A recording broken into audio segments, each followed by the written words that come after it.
Were you at all involved, kept up to speed about the trade deadline conversations surrounding you, Josh?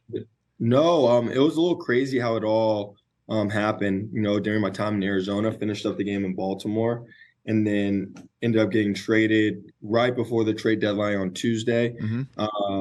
And so I know like a lot has come about just with how everything went down in Arizona.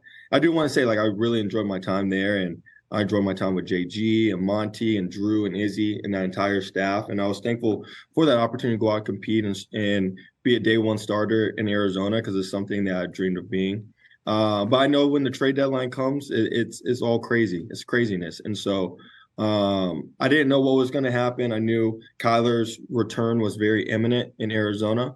And so it just worked out, I guess, just with the timeline of the needs at the quarterback position here in Minnesota and what was going on with the team in Arizona, that an opportunity presented itself to come to Minnesota and be a part of the Vikings. And so it was crazy how it all went down. Obviously, from a non-football perspective, like life got crazier than it already was, moving from Cleveland to Arizona, then Arizona to Minnesota. It's crazy.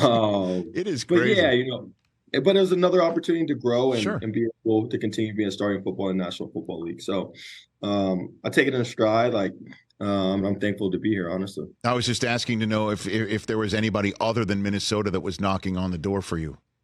I think so. To my knowledge, I heard my agent had texted me it was going to be between Minnesota and Cleveland. So that would have obviously been crazy going back to Cleveland when you just left Cleveland to start the season. Yeah.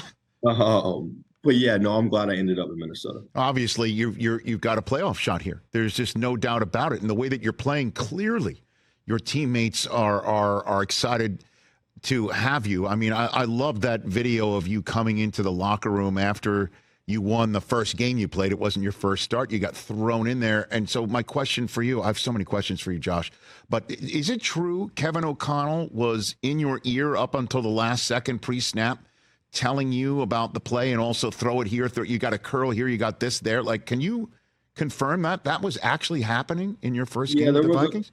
I can't confirm. There was a lot of dialogue on the headset, a ton of dialogue, just going to that game, obviously with Jaron starting and Jaron getting the reps for the week. Yes. I had taken a call sheet of the game plan.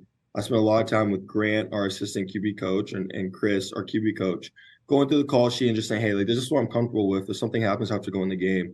Here are the plays that I know and I can execute. Here are the stuff that's a little fuzzy in my mind, just with it being a new offense and no reps in it. And so, but when you get thrown in there in the second quarter, it's kind of like all hands are on deck and let's figure out any way to win this football game once you're out there. And so as I started to get a feel of the offense, get into a rhythm, we were installing some things on the sideline. Obviously, I had never had a chance to go through a 2-minute drill with the offense up until the last drive of the game. So we're installing 2 minute on the sideline, preparing for the situation. And so what was going on in the headset was like anything we just installed on the sideline, KOC would just remind me of whether it was like the play call or what communication said to the line, or just, hey, like here's a picture of the play. Like you have these routes on the right, this concept on the left, start your eyes here, and then just go play ball from there. So just like simple reminders that were very comforting to have. Not because I didn't know the play, but it just reassured me that what I called and what I was seeing in my head was, the actual thing that the receivers and the O-line was going to do. So, yeah, there was a ton of communication. It was a very unique situation. And so, obviously, when you win, it's cool to be able to tell the story of how we're able to conquer it. Were there some guys, you don't have to confirm names, but were there some guys' names you did not know their full, complete names when you're out there playing? At that point, I'll be honest. Yeah, there was a couple. There was a couple. It was a lot of information to try to get through in the first week. My first time saying the cadence to the starting line was unreal on the sideline video.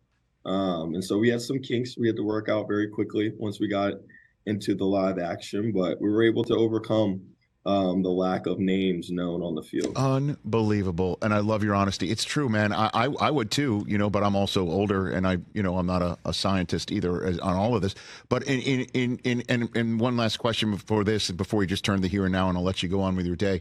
What was it like for you to walk in that locker room and they were waiting for you? You didn't know, obviously, you were doing media, and, O'Connell was talking to the team, and the team is all fired up, and they were waiting for you. What was that like for you and your journey leading to that very moment in Minnesota, Josh? Yeah, it was very surreal. Like, I didn't know the situation I was walking into in Minnesota just because of how everything went down.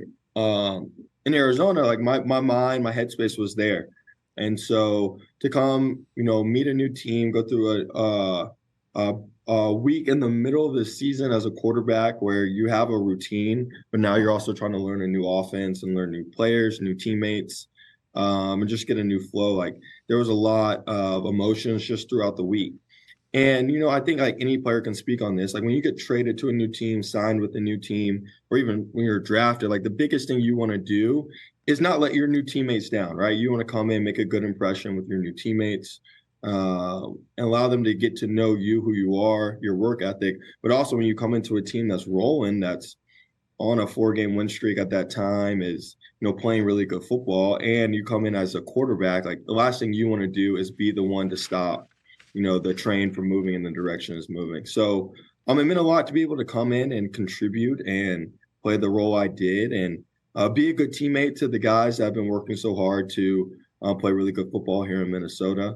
So yeah, it was a very surreal moment. It's hard to win in the National Football League. It's even harder when the odds are stacked against you based on the circumstance. So to overcome all of that as a team, have those guys rally behind me and support me through it all, man. It was really cool to enjoy that moment with them. Catch the Rich Eisen Show every single day on the Roku channel, 12 to 3 Eastern, for free.